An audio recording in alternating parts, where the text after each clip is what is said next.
The breaking update that is now coming in, how the Congress party seems to be politicizing Uttarakhand UCC bill, which has been passed. As far as Congress leader Karti Chidambaram is concerned, he's called this as a test lab because he's making a comparison with Hindutva and Iran analogy that he seems to be making, in a way suggesting that this is the first state and the similar example will be followed in other states, especially that are ruled by the BJP. But this is how the Congress party seems to be politicizing the passing of the Uttarakhand Uniform Civil Code. However, it will now be applicable as far as this bill is concerned because it is a historic move that has been made in independent India. And this is going to be the first state there.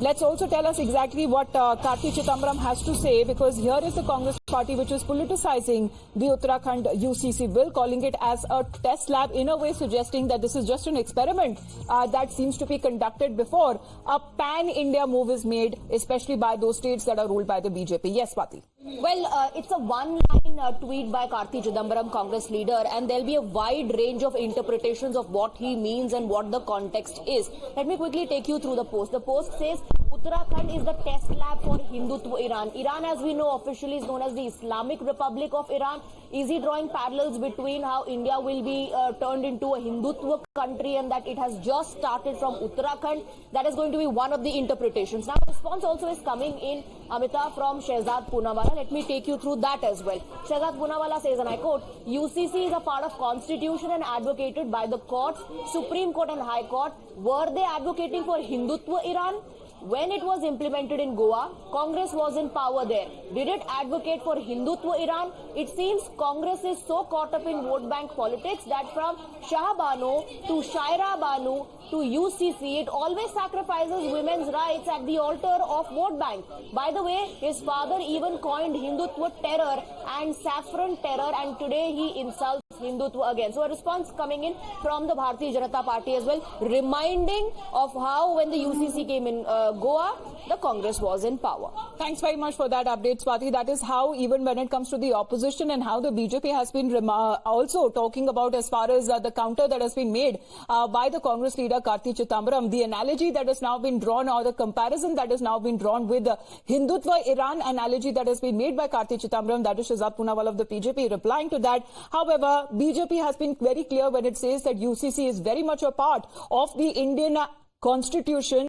The Congress party seems to politicize it over the same. We have Shehzad joining us himself on the phone line. Good morning to you, Shehzad. We were just reading out exactly what has been your response to Karti Chidambaram when he gave the Hindu-Iran analogy. You know, there's an extent to which, Amita, you can take vote bank politics. This is a party that has gone against Shah Banu judgment, Shaira Banu judgment. It has always sacrificed women's rights at the altar of vote bank politics. Please ask Mr. Karti Chidambaram that when it was implemented in Goa and Congress was in power, was it Hindutva Iran?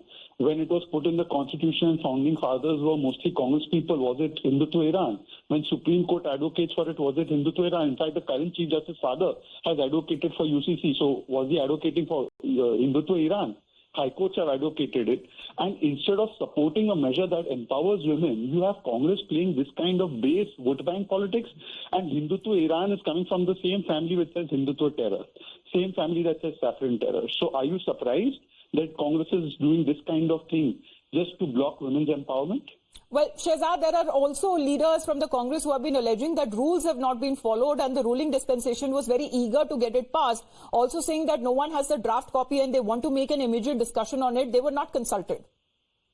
I think it was passed in the Vidhan Sabha. Unless they are saying that the Vidhan Sabha has passed something illegal, they can go challenge it in court. But having said that, in 60 years, while the Congress passed it, it was there in Article 44, right from the day Constitution was implemented. So from then to 2024, Congress कर देती ना, फिर तो BJP को करने का मौका ही नहीं मिलता. कांग्रेस ने क्यों नहीं किया? कांग्रेस करे नहीं, कांग्रेस वोट बैंक राजनीति करे और कोई और करे तो उसके अंदर नुक्स निकाले और हिंदुत्व ईरान बोल दीजिए. कार्ति चिदम्बरम से पूछे ना, इस्लामिक जिहाद बोल पाएंगे कभी? इस्लामिक जिहाद नहीं बोल सकते वो, हिंदुत्व ईरान ही बोलेंगे. Shehzad, thanks very much for your point of view. That has been the BJP's counter that has been coming in, especially saying that why those measures were not taken up, especially when it comes to women's right and women empowerment, when it was the Congress party at the helm of affairs when it was in power.